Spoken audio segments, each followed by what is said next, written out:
Mariana Cordier. Welcome to Montgomery Week in Review. The Constitution established the Electoral College to elect the president. Many people believe that it should be changed to one man, one vote. Elaine Apter, the co-president of the League of Women Voters of Maryland, will explain. Everyone with a phone complains about the numerous robocalls. There are some new ways that people can avoid this aggravation. Tracy Rezvani from the Office of Consumer Protection will review them. The May issue of The Beacon has its usual mix of interesting stories about the news on your money, your health, and other special articles. Stuart Rosenthal, the editor and publisher, has the story. Trees in our county lead to better living through healthy land, air, and water. Caroline Taylor, the director of the Montgomery Countryside Alliance, is here to tell the details. Elaine, thank you for coming. This is a hot topic. Yes, it really is. So tell me about what is the League of Women Voters saying about the Electoral College? We've looked at it, and one of the things that is happening is the Constitution established the Electoral College, and for several reasons. One, it was a compromise, like most of the Constitution is, or a lot of it is, and you had the smaller states versus the larger states, and the idea was that the populace would elect delegates to the Electoral College, and the Electoral College will elect the president, and that still holds true. And that's for like the smaller populated states. It would give them a little more same participation as well. Right, but lately and through the years, the Electoral College has elected a president that did not have the popular vote, the majority of the popular vote, and the last one was in 2016. So there is a group that is trying to circumvent the Constitution and not have a constitutional amendment to abolish the Electoral College, because that would take years and years and years. And they've come up with this National Popular Vote Compact. And interestingly enough, Maryland was the first state to sign up on this. And what it does is it says, when you get enough states that have 270 Electoral College votes, which is what you need to elect the president, all the states that have signed the contract, their delegates would vote for the candidate that had the most votes, so the most popular votes. And so right now they're up to 189 votes. There's 70% along the way.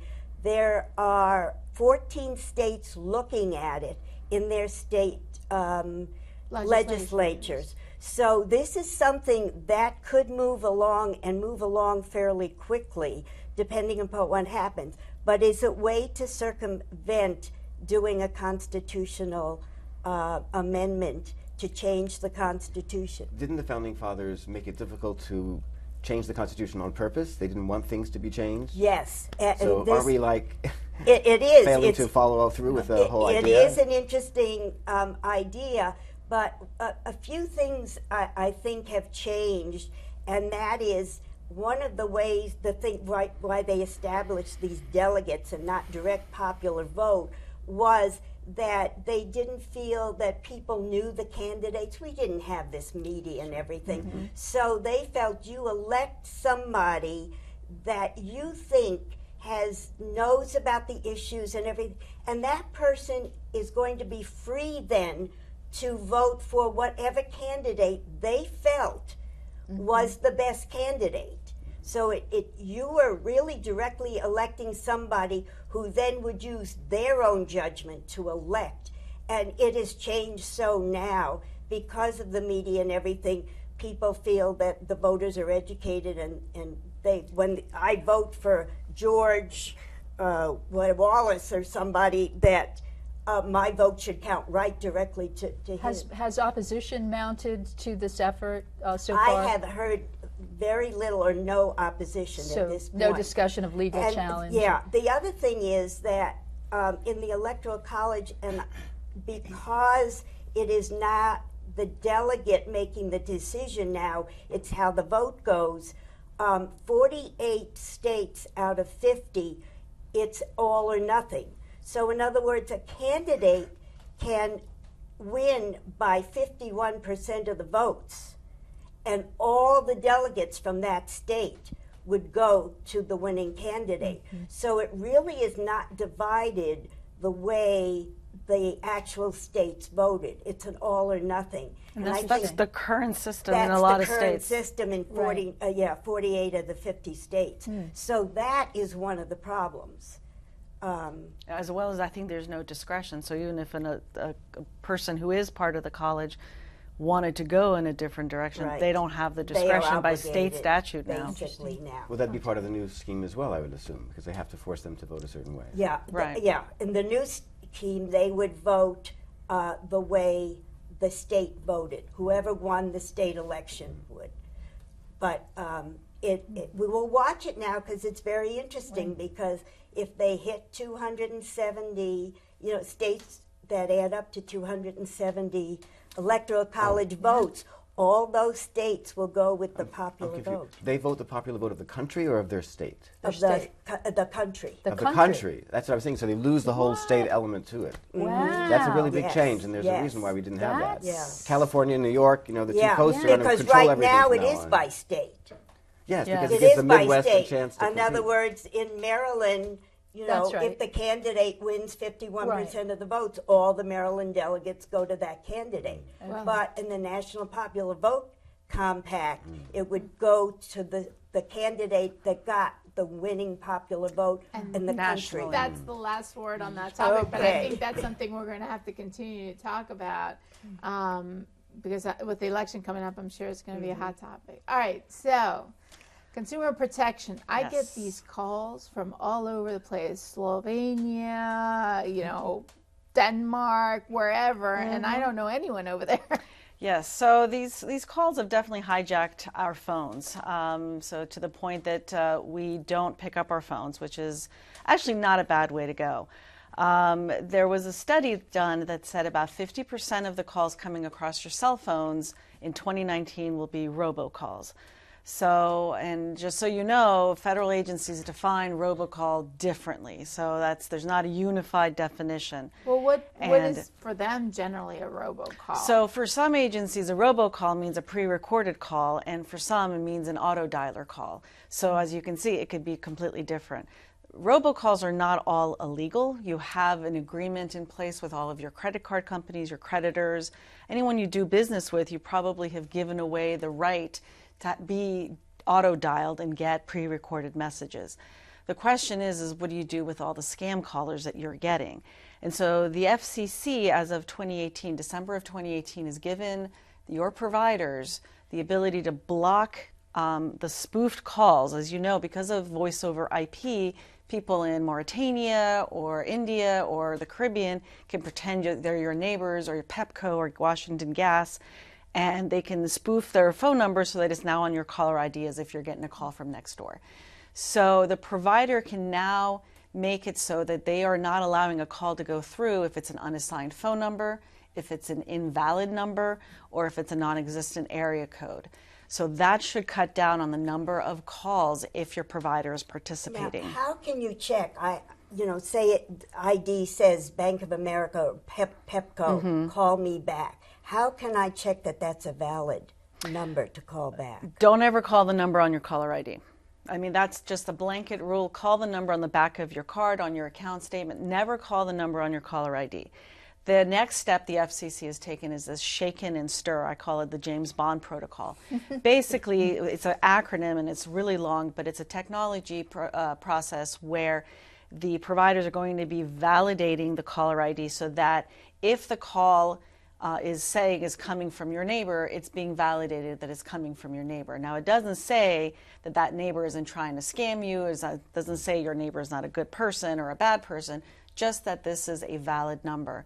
Yeah, because some of the numbers that you see that you think are local are actually not local. They're not local. They're because of calls being made over the internet. It used to be calls had to be landline. They were coming through all of these various, they had to come through the exchanges, but with calls now being free and over the internet, they can disguise the phone number as to coming from anywhere. And so between the ability to block these phone numbers and when Shaken and Stir goes into effect, the FCC hopes it'll go into effect later this summer. They're still hitting milestones. It's not a done deal. They're hoping that that will clear up some of the confusing spoofs that are happening still out there. Your last line of defense is obviously call blocking technology. The best and cheapest is your voicemail and your answering machine. Let the calls get picked up, screen your calls, and then decide who you're calling back. Cell phone providers all provide free call blocking apps that will help flag spam calls. You can also upgrade for a fee if you want to buy like other apps that have more of a crowdsourcing function. What kind of publicity do you have for this? I live in a senior community. I know the Beacon would be a wonderful. We had a story last month about robocalls. Yes, yeah. How are you getting the word out? We go out to any community that invites us to talk about phone scams. We do it on social media. We come to events like this. Anyone who wants to hear from us, we're happy to go and talk about this. But if you're looking at investing in buying a call blocking device for your landline at home, Consumer Reports is a really good resource for research. There's a lot of different products out there. So, as a county, we can't really recommend a product. Go out there, do your research, and there are devices that you can put on your landline phone that can help you as well. But between the devices and what your providers are doing and the apps that the providers are providing for free, you should be able to now get either less phone calls or phone calls that are getting flagged as spam ? You should be seeing that. That's encouraging. For some of us, unfortunately, we gave up our landline because 95% of the calls were just annoying dinner time, spam calls or whatever, calls. So that and on Valentine's Day of this year, the FCC actually issued a report on all of these issues. So if anyone wants to go to their website and do a search for it, there's a really comprehensive report on it. And the Federal Trade Commission has been continuously going after these call mills and these and working cooperatively with authorities in other countries as well. Well, thank you so much for coming and telling us, and for all your efforts in trying to help us, figure out in the community what to do with those robocalls. Yeah. All right. Well, we have to take a break, and we'll be right back.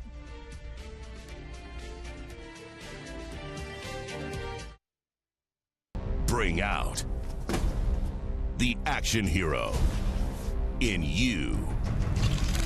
Fuel up right and get energized.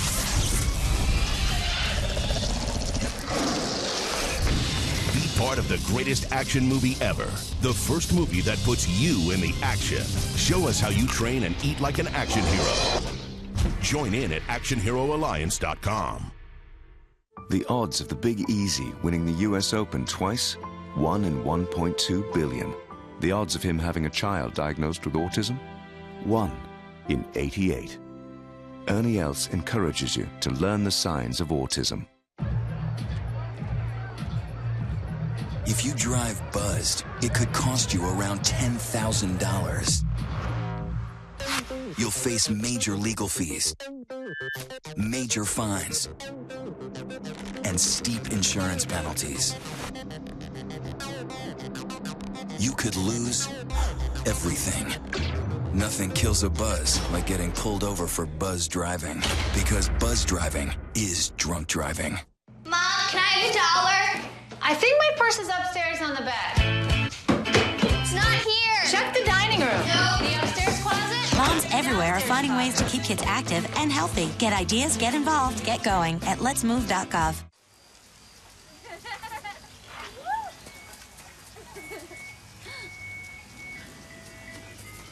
Mom, can we get some ice cream? Please, Mom, please. No, we're having dinner soon. Please.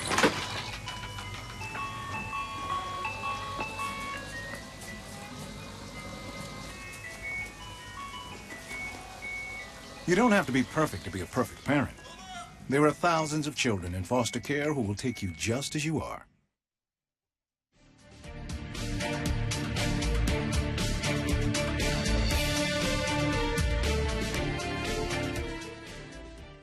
And we're back.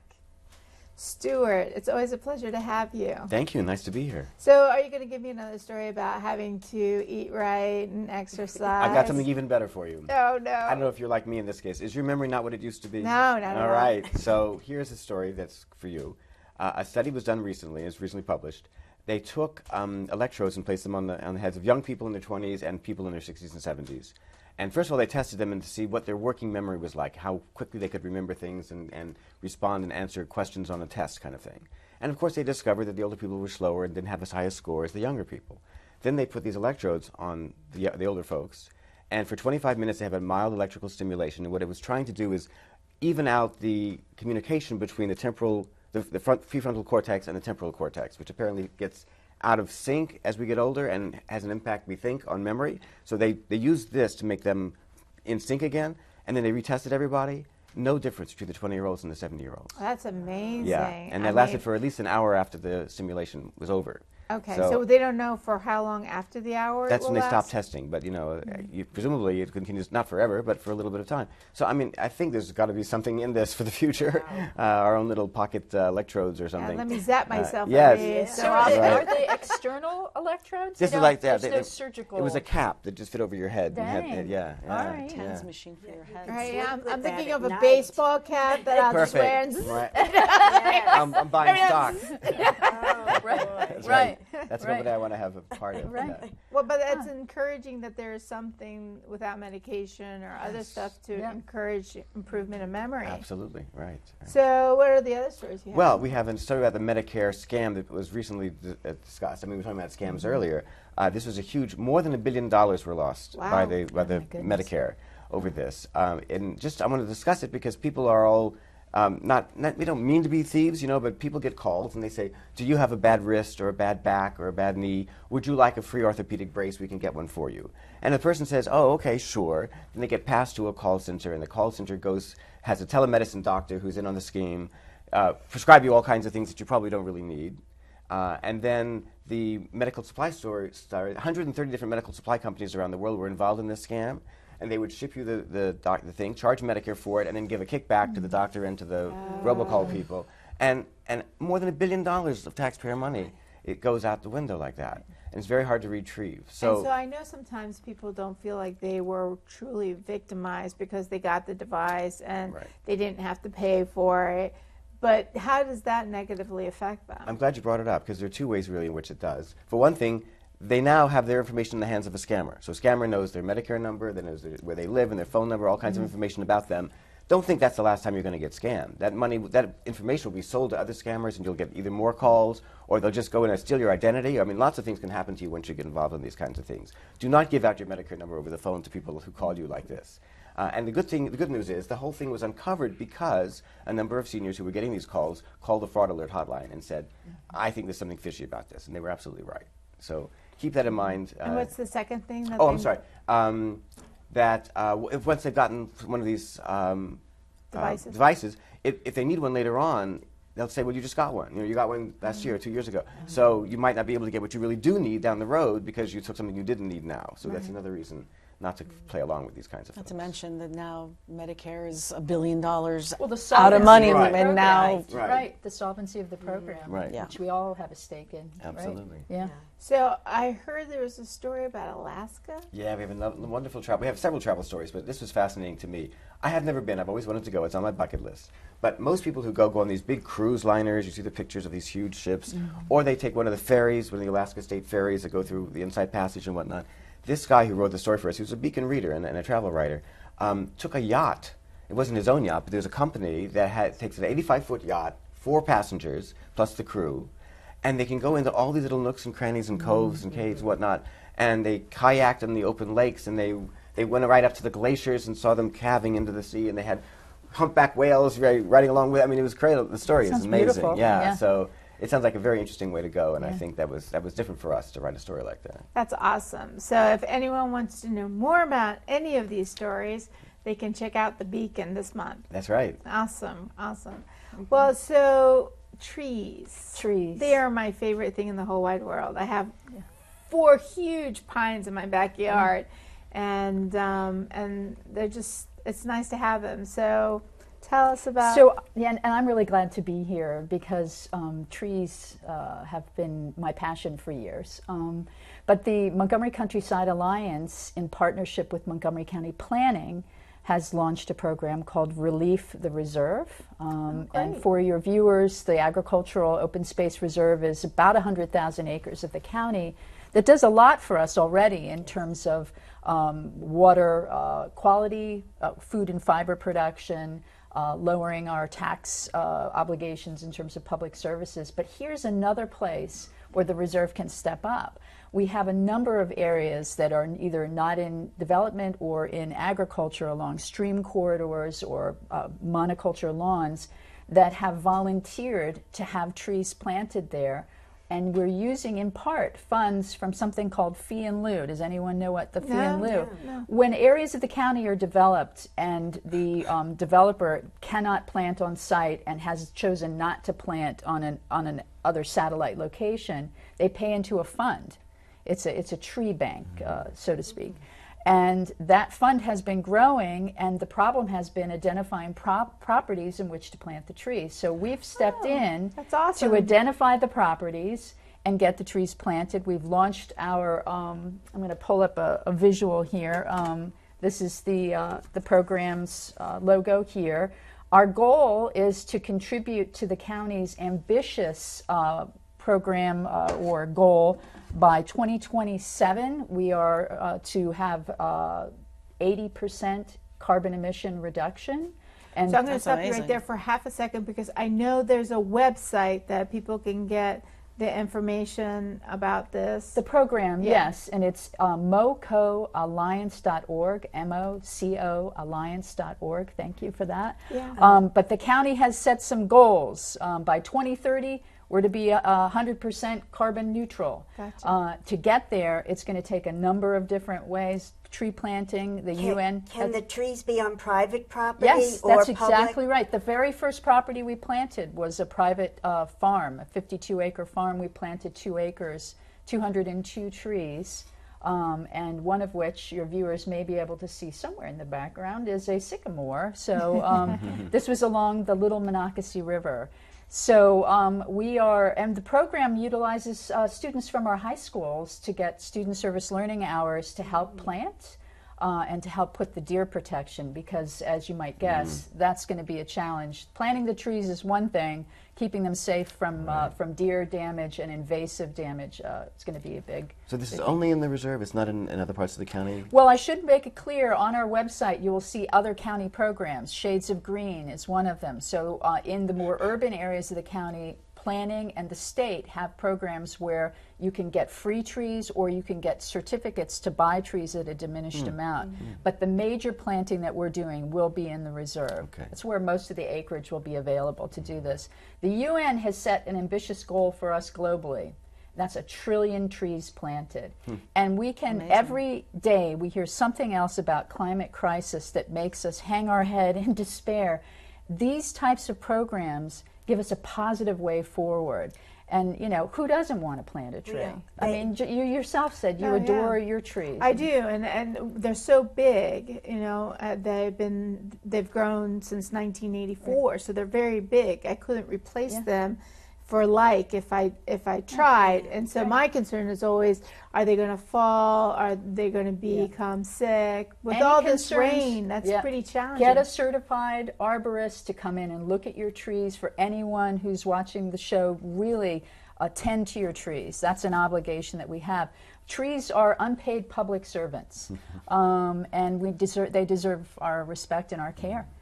Is there any program to bring the trees to more urban areas? Yes, so Shades of Green, and that's also on our website. We link to the planning department has that. And then there's another program whose name I can't remember right now, but those are all listed there. Hopefully that's going to begin to counteract all the cement we put in the runoff. Well, I mean, we really need to. So stormwater control is a major function of healthy tree and vegetation cover. And I'll note also that as we continue to grow, we need to have green infrastructure at the center of our planning. It can't be an end also or a side thought. It really needs to be at the center. And it's for all those reasons, including stormwater protection as well. Is there a reason why you guys have a sycamore, the choice of trees, a sycamore? Well, for one thing, one of the priorities is stream corridor planting, and the sycamore is one of the chief specimen trees that does well in stream corridors. And we're getting, as you've noted, with the amount of rain we get, we have to have plants that tolerate wet feet. Sycamores will tolerate wet feet. Are the types of trees changing in this area due to climate change? Yes, yes they are. And also invasives. The ash tree, for example, our beautiful ash forests are being decimated by the invasive non-native ash borer. And so, but also the amount of water we get, the velocity that we get it, the change in the average temperatures have caused species to decline. We're worried about sugar maples, for example. And that is going to have to be the last word. We've run out of time, but like fascinating. Thank you so much for having me. Oh, we'll have to have you come back. Yeah. So thank you, all of you, for joining me this week, and thank you for joining all of us this week's edition of Montgomery Week in Review. I'm Mariana Cordier. Please join us next week at this same time.